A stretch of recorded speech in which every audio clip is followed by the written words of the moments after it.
Dans le royaume du Moya, régnait une reine au cœur lourd. La reine Amara, belle et sage, était connue pour sa bonté, mais le poids de la trahison pesait lourd sur son âme. Le trône qu'elle occupait n'était pas seulement un siège de pouvoir, mais un symbole de son cœur brisé par des promesses non tenues. Amara avait grandi entourée d'amour et de respect, mais une trahison changea le cours de sa vie. Elle ne pouvait oublier le jour où Tarek, son premier amour, l'avait trahi avec une autre femme.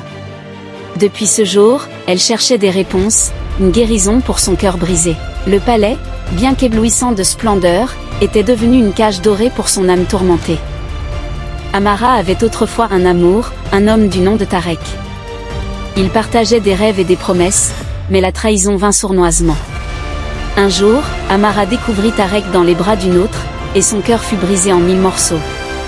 Cette trahison marqua le début de son règne de douleur. Elle se souvenait encore des doux moments passés avec Tarek, des promesses échangées sous les étoiles. Mais ces souvenirs étaient maintenant teintés de douleur. La vision de Tarek embrassant une autre femme restait gravée dans son esprit, rendant chaque jour une lutte pour trouver la paix. Dans sa quête de réconfort et de réponse, Amara chercha le sorcier Kibo, un homme réputé pour sa sagesse et ses pouvoirs mystiques. La forêt où il résidait était aussi énigmatique que lui, emplie de murmures et de mystères. C'est là qu'Amara espérait trouver un remède à son cœur brisé. Les arbres de la forêt semblaient chuchoter des secrets anciens, et chaque pas d'Amara résonnait avec l'espoir et la crainte. Kibo, avec ses yeux perçants et sa présence magnétique, incarnait la sagesse et la magie qu'elle recherchait. Kibo, avec ses yeux perçants, regarda profondément dans l'âme d'Amara. Il lui offrit une amulette enchantée et lui proposa un voyage spirituel. Ce voyage, dit-il, te mènera à la vérité et à la paix intérieure, mais il sera parsemé d'épreuves. Amara, déterminée, accepta sans hésitation. Elle savait que ce chemin serait difficile, mais la promesse de la guérison était trop précieuse pour la refuser. L'amulette brillait d'une lumière douce, symbole des espoirs et des défis à venir.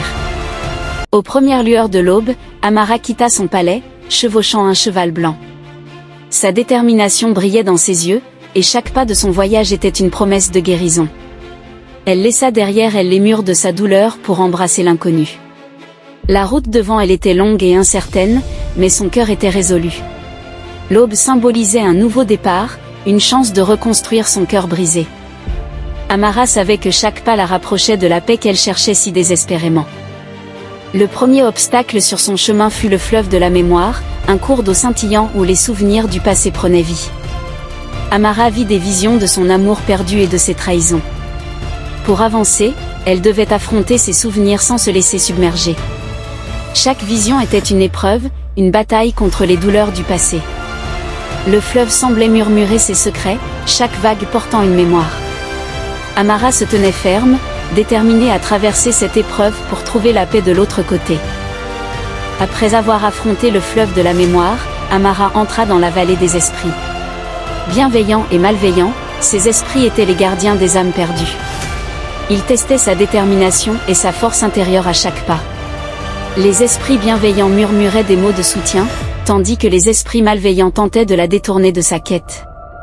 Mais Amara, guidée par sa résolution, traversa la vallée avec courage et grâce, prouvant à chaque instant sa force. Dans sa traversée de la vallée, Amara rencontra Mako, un guerrier au cœur vaillant. Mako, impressionné par sa détermination, décida de l'accompagner. Ensemble, ils formèrent un duo inébranlable, lié par une quête commune. Mako, avec ses talents de guerrier et son esprit indomptable, devint non seulement un guide, mais aussi un protecteur. Leur lien se renforça à chaque épreuve, créant une alliance puissante et invincible. Leur voyage les mena à un ancien sage qui leur posa une énigme. La sagesse, dit le sage, réside dans la compréhension de son propre cœur. Résolvez cette énigme et vous trouverez la clé de votre prochaine étape. Ensemble, Amara et Mako mirent leurs esprits à l'épreuve. L'énigme demandait une réflexion profonde et une compréhension des vérités cachées. Avec patience et persévérance, ils décryptèrent le message, découvrant des révélations sur eux-mêmes et sur leur quête. La résolution de l'énigme révéla à Amara une vérité profonde. La trahison qu'elle avait subie n'était pas le reflet de sa valeur, mais de la faiblesse de Tarek. Elle réalisa que pour guérir, elle devait pardonner et libérer son cœur des chaînes du passé. Amara se tenait là, bouleversée par cette révélation. La douleur qu'elle avait portée si longtemps commença à s'alléger. Elle comprit que pour avancer, elle devait d'abord pardonner à Tarek, mais surtout à elle-même. Leur voyage les mena ensuite au temple des cœurs brisés, un sanctuaire ancien où les âmes en peine trouvaient la paix. Le temple était orné de gravures et de symboles représentant les luttes et les triomphes de ceux qui étaient venus avant eux. Amara sentit la force des histoires et des âmes qui avaient trouvé la paix ici avant elle. Le temple était un lieu de guérison, où chaque pierre semblait murmurer des mots de réconfort. Dans le cœur du temple, Amara fut confrontée à l'ombre de Tarek, une manifestation de ses peurs et de sa douleur. Pour trouver la paix, elle devait affronter cette ombre et offrir son pardon. Ce fut l'épreuve ultime de son voyage. Tarek, ou du moins l'ombre de ce qu'il représentait, se tenait devant elle, une image de toutes ses peines et trahisons. Amara sentit son cœur battre avec force, mais elle savait que le pardon était la clé de sa guérison. Au moment où Amara offrit son pardon, le temple s'illumina d'une lumière chaude et réconfortante. Les murs de pierre semblaient vibrer avec une énergie nouvelle, et une paix profonde envahit le cœur d'Amara. Elle réalisa que pardonner ne signifiait pas oublier, mais libérer son âme des chaînes de la douleur passée. La lumière autour d'elle était un symbole de son renouveau. Mako, à ses côtés, souriait avec fierté, voyant la transformation en Amara. Des esprits bienveillants émergèrent des pierres du temple, dansant autour d'Amara et Mako en une célébration de sa guérison. Ces esprits, autrefois captifs de leur douleur, trouvaient maintenant la paix en voyant Amara libérée. Leur danse était un hymne de liberté et de renaissance. Amara se sentait légère, comme si un poids énorme avait été levé de ses épaules. La danse des esprits était une manifestation visuelle de sa libération intérieure.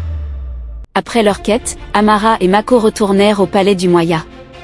Le peuple, apprenant le retour de leur reine, se rassembla pour l'accueillir avec joie et respect. Amara, transformée par son voyage, rayonnait de sagesse et de paix. Les gens du Moya sentaient le changement en elle, et leurs cœurs s'emplirent d'espoir. Mako, à ses côtés, était un symbole de courage et de loyauté. Le retour au palais était une célébration non seulement de son voyage, mais aussi de la renaissance de tout le royaume. Amara convoqua les anciens du royaume pour partager les leçons qu'elle avait apprises. Autour d'une grande table en bois, elle parla de son voyage, des épreuves qu'elle avait traversées et des vérités qu'elle avait découvertes. Les anciens écoutaient avec attention, impressionnés par la sagesse et la résilience de leur reine. Chaque parole d'Amara était imprégnée de la force de son expérience. Les anciens, touchés par son récit, réalisèrent que la guérison et le pardon étaient des piliers pour un royaume prospère. Amara décida de transformer le palais pour refléter la nouvelle ère de paix et de sagesse. Les murs furent décorés de symboles de guérison, et des jardins de méditation furent créés pour les habitants. Le palais devint un sanctuaire de sérénité, où chaque coin inspirait la tranquillité et la réflexion. Amara voulait que son palais soit un refuge pour ceux qui cherchaient la paix, tout comme elle l'avait trouvé.